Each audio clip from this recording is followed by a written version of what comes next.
Jurus yang pertama ini penting. Jurus yang pertama ini kalau dalam bela diri ini disebut jurus kuda-kuda. Kenapa dalam bela diri harus kuda-kuda yang dilatih pertama kali? Supaya kita tidak gampang jatuh, supaya kita tidak gampang roboh. Jurus apa yang harus dilatih pertama kali, Mas Rangga? Powerful mindset. Sering kita dengar mindset. Setelah saya melatih mindset saya akhirnya percaya bahwa omset kita tergantung mindset kita.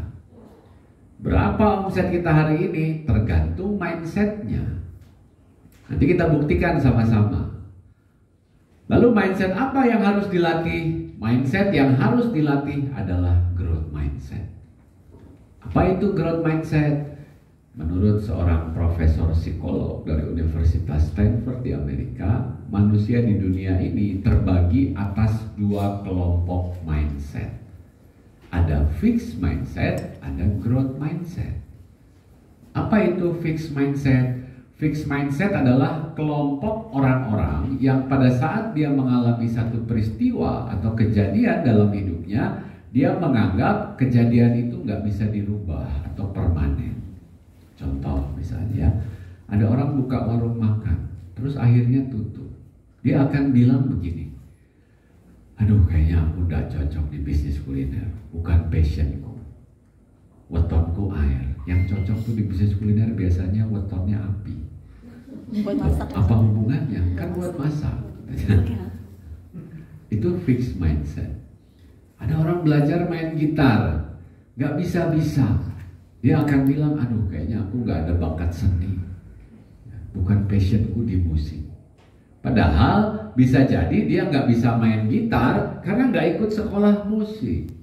Dia gak bisa main gitar karena gak bergaul sama orang-orang yang pinter main gitar.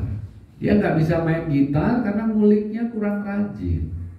Kalau udah gak bisa, ya gak bisa. Itulah fixed mindset, alias mindsetnya mentok sehingga nggak pernah kemana-mana. Nah, fixed mindset ini tidak hanya berlaku untuk orang-orang yang gagal. Orang-orang yang berhasil juga bisa masuk jebakan fixed mindset. Misalnya, ada orang buka warung makan, rame. Terus ditanya, kenapa nggak dikembangin lagi? Buka cabang misalnya, kan bisa ngasih lebih banyak manfaat buat orang-orang sekitar. Dia akan bilang, ngapain sih ngoyo-ngoyo cari duit nggak dibawa mati. Ini beda konteksnya sama bersyukur. Tapi bisa jadi dia mengatakan itu karena dia takut melangkah lebih jauh lagi. Dia terjebak di dalam yang namanya zona nyaman. Nah, itulah fixed mindset. Mindset yang mentok dan membuat kita nggak bisa kemana-mana. Nah, lalu growth mindset ini apa? Growth mindset ini adalah kebalikannya. Growth mindset ini adalah kelompok orang-orang yang melihat segala sesuatunya itu sementara, temporer. Seperti yang saya bilang di awal seminar tadi, hidup kita ini juga sementara. Apa yang terjadi di sekitar kita sementara. Sekarang terang, nanti malam pasti gelap. Gelap dan terang selalu datang silih berganti. Bisnis juga sama, ada untung, ada rugi, biasa. Segala sesuatu ada waktunya. Musim, ada musim panen, ada musim paceklik, ada musim semi, ada musim gugur. Semuanya datang bergantian. Dan orang-orang yang punya growth mindset selalu yakin sukses itu sama kayak orang buka puasa, ada waktunya. Ibaratnya matahari itu selalu akan bersinar bergantian di atas kepala setiap orang. Mereka meyakini itu.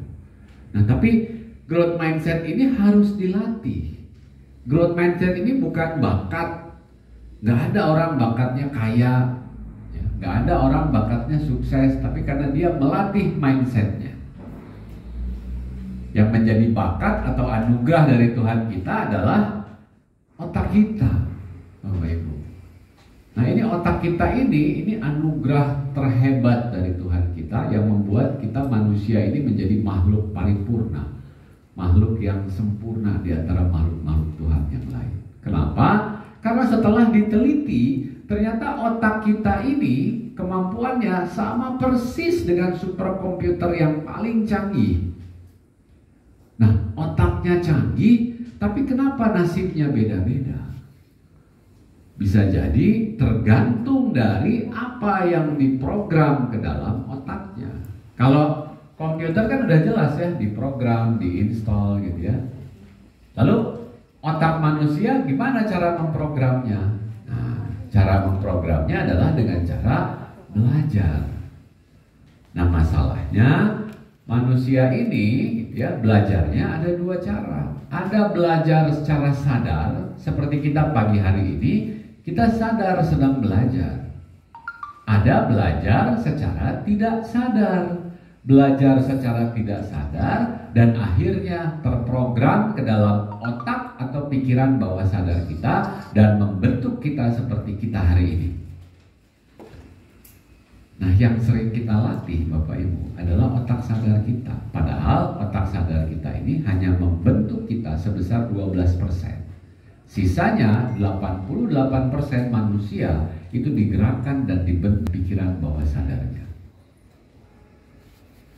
Contoh apa tugasnya otak bawah sadar kita ini? Kita kan nggak sadar bahwa otak ini sedang memerintahkan darah kita memompa darah yang ada di badan kita dan mengalirkannya ke seluruh pembuluh darah. Ada miliaran pembuluh darah di badan kita ini. Di jantung kita bekerja mengalirkan darah ke seluruh pembuluh darah. Kemudian kita juga nggak sadar bahwa otak kita ini sedang memerintahkan paru-paru kita memompa udara sehingga kita bisa bernafas seperti pagi hari ini. Nah, lalu gimana cara belajar secara tidak sadarnya itu? Dari mulai kapan? Bisa jadi dari kita bayi. Kita sudah belajar. Contoh ya, Bapak Ibu, kalau bayi punya masalah, dia nunjukinnya dengan cara apa biasanya? Nangis. Ya. Nah, supaya bayi berhenti nangis, sama ibunya dikasih apa biasanya? Susu, ASI, empeng, dikasih nenek atau didot gitu ya. Cep, biar tenang, biar diam. Nah, tanpa sadar dari bayi kita sudah belajar. Hei, nah, kalau kamu punya masalah, masukkan sesuatu ke dalam mulutmu supaya tenang. Ada nggak di sini kalau udah dewasa gitu ya? Ada nggak yang kalau lagi stres bawaannya makan aja, masukkan sesuatu ke dalam mulut supaya tenang. Lagi stres ngerokok, masukkan sesuatu ke dalam mulut dan lain-lain macam-macam contohnya. Itu hanya sebagian kecil dari kita belajar secara tidak sadar dan membentuk kita seperti hari ini. Lalu gimana Mas, saya udah umur segini, karakter saya udah kebentuk, gimana cara merubahnya? Nah, cara merubah yang paling cepat, Bapak Ibu mungkin sudah sering mendengar kalimatnya. Jadi cara merubahnya kalimatnya seperti ini.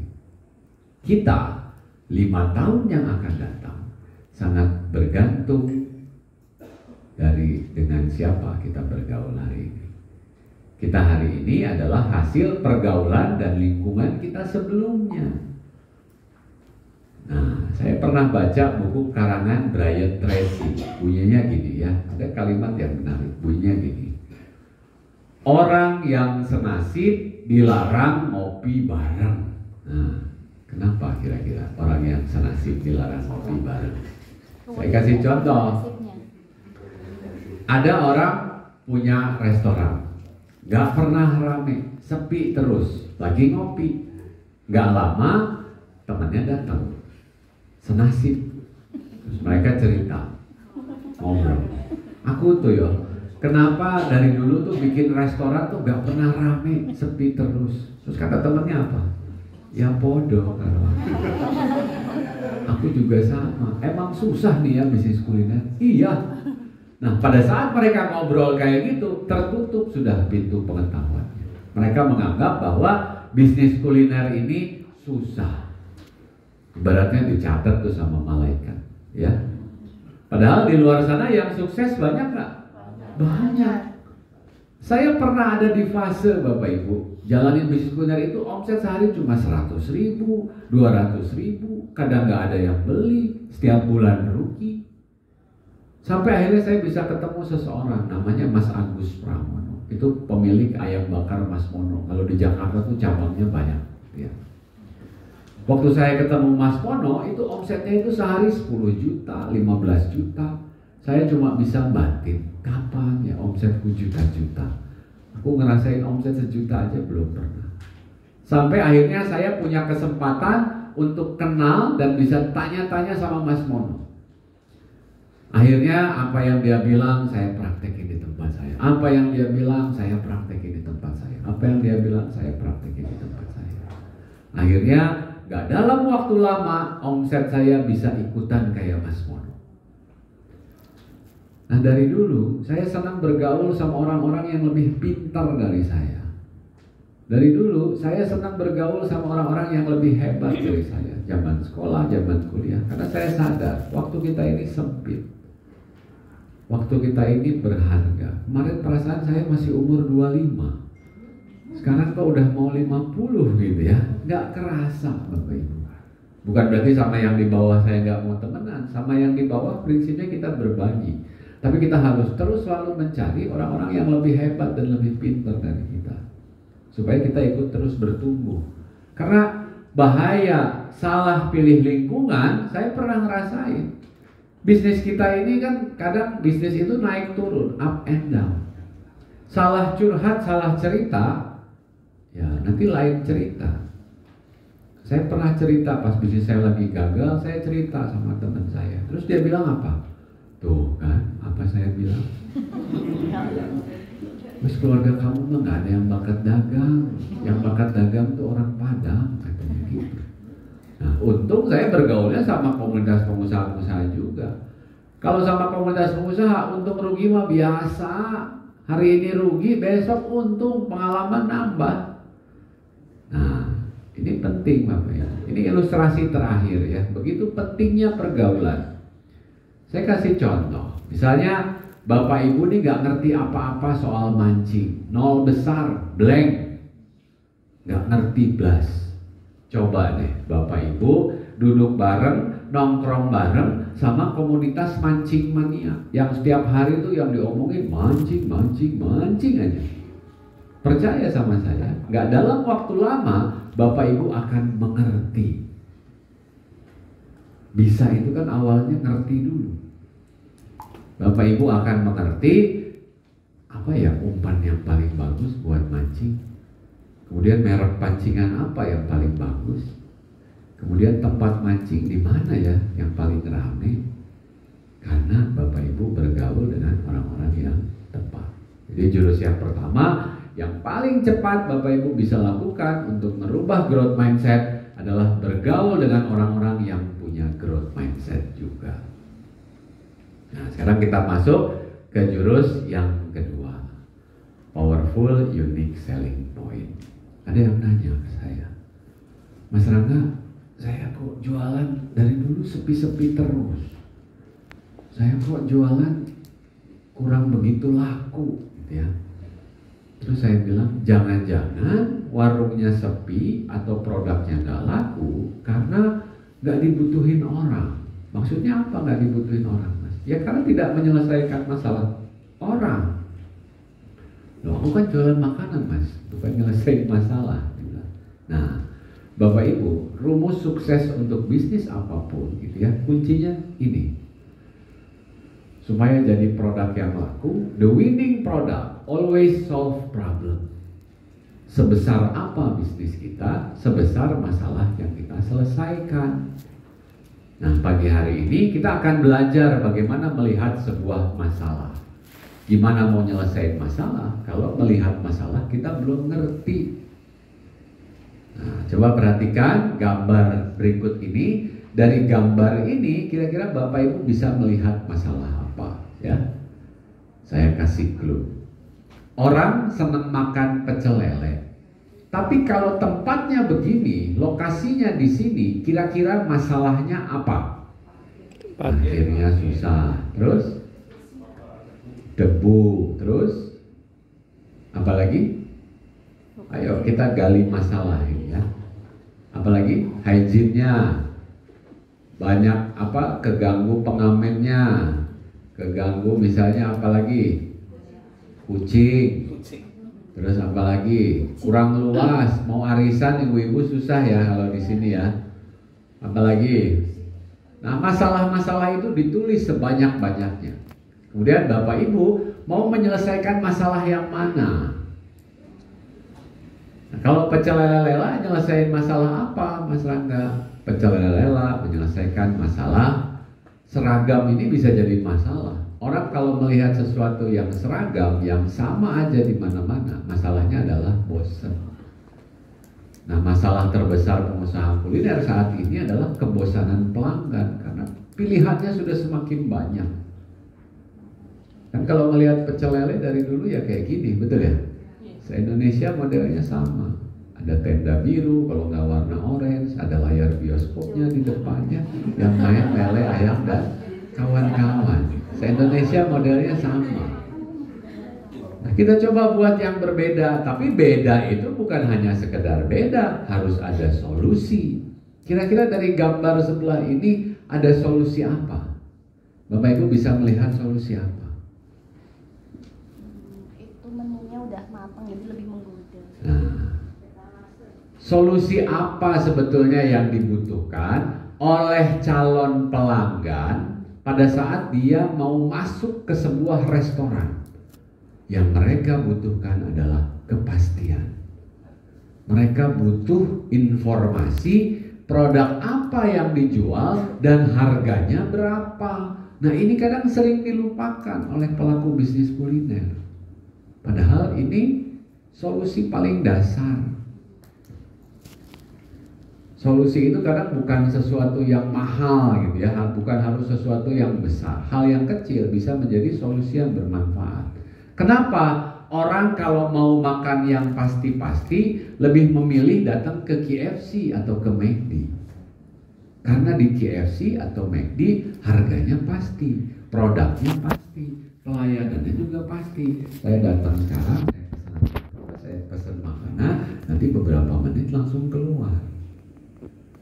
Nah, solusi itulah yang harus kita berikan.